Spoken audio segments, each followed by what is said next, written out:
और अब हम आपको फिल्मी पठान और असल जिंदगी के पठान के बीच का बुनियादी अंतर बताएंगे। और आज आप ये देखिए कि फिल्मी दुनिया में और हकीकत की दुनिया में कितना बड़ा फर्क होता है।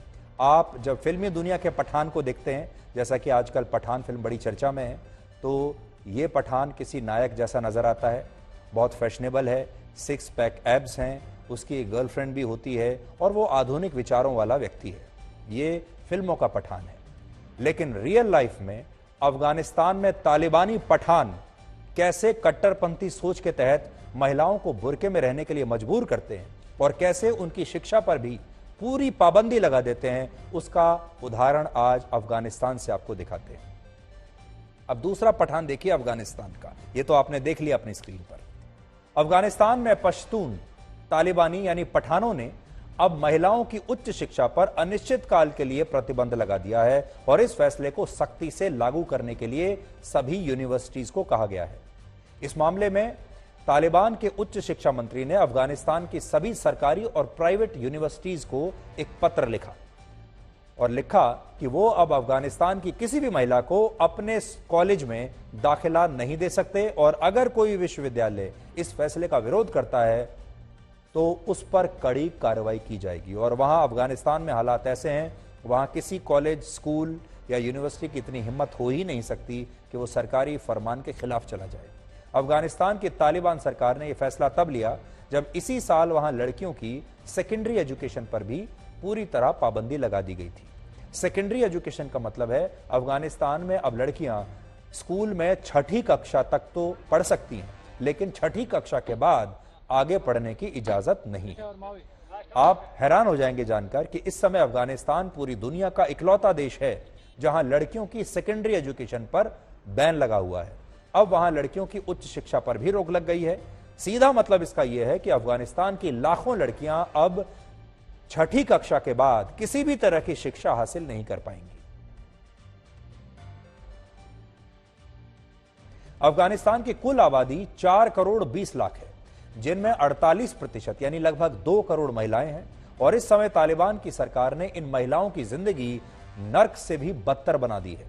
वर्ष 2018 में अफगानिस्तान में कुल 36 लाख छात्राएं स्कूलों में पढ़ती थी, 36 लाख, जिनमें 25 लाख छात्राएं पहली से 6ठी कक्षा में पढ़ती थी और 11 लाख छात्राएं सेकेंडरी स्कूल में थी। और अनुमान है कि अफगानिस्तान में तालिबान का शासन आने से पहले इन छात्राओं की यह संख्या लगभग 15 लाख हो गई थी। लेकिन आज ये सारी छात्राएं अपने घरों पर बैठी हैं, घरों में छुप कर बैठी हैं। इस तरह अफगानिस्तान में हर साल हजारों लड़कियां अलग अलग यूनिवर्सिटीज में दाखिला लेती थीं, लेकिन अब उनकी शिक्षा पर तालिबान ने प्रतिबंध लगा दिया है हमेशा के लिए। उदाहरण के लिए वर्ष 2020 में जब अफगानिस्तान की यूनिवर्सिटीज में दाखिले के लिए एंट्रेंस एग्जाम हुआ, तब कुल मिलाकर 2,14,000 छात्रों ने इसमें हिस्सा लिया था, जिनमें लगभग 1,33,000 लड़के थे और लगभग 82,000 लड़कियां थीं। सोचिए, लगभग 1 लाख छात्राओं को तालिबान ने इस्लामिक कट्टरपंथ के नाम पर उच्च शिक्षा से वंचित कर दिया। लेकिन दुनिया में इस पर कोई बहस नहीं हो रही।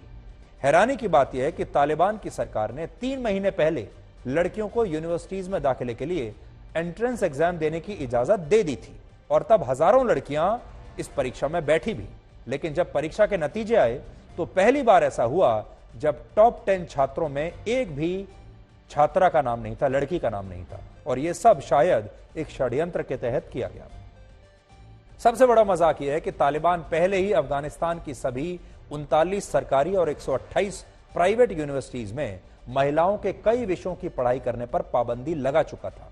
जैसे अफगानिस्तान में महिलाएं इंजीनियरिंग नहीं पढ़ सकती, अर्थशास्त्र, इकोनॉमिक्स नहीं पढ़ सकती, साइंस, एग्रीकल्चर और पत्रकारिता जैसे विषयों की पढ़ाई भी वहां लड़कियां नहीं कर सकती। इसी के बाद तालिबान ने अब यह फैसला लिया है कि अब तो वो पढ़ाई ही नहीं कर सकती। दुर्भाग्य इस बात का है कि तालिबान ये सब इसलिए कर रहा है क्योंकि वो महिलाओं को सिर्फ एक वस्तु की तरह मानता है और उसे लगता है कि 14 वर्ष के बाद लड़कियों को स्कूल नहीं बल्कि उनका निकाह करके उनके घर भेज दिया जाना चाहिए। अफगानिस्तान में 17% लड़कियों का निकाह 15 साल से कम उम्र में हो जाता है। सोचिए, 17% लड़कियां।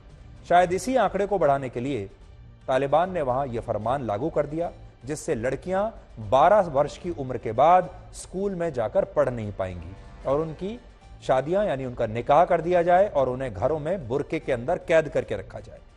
हालांकि एक अच्छी बात यह है कि अफगानिस्तान में बहुत सारी छात्राएं अब हिम्मत करके सड़कों पर उतर रही हैं और आज कई शहरों में यूनिवर्सिटीज के बाहर तालिबान के इस फैसले का विरोध भी हुआ है।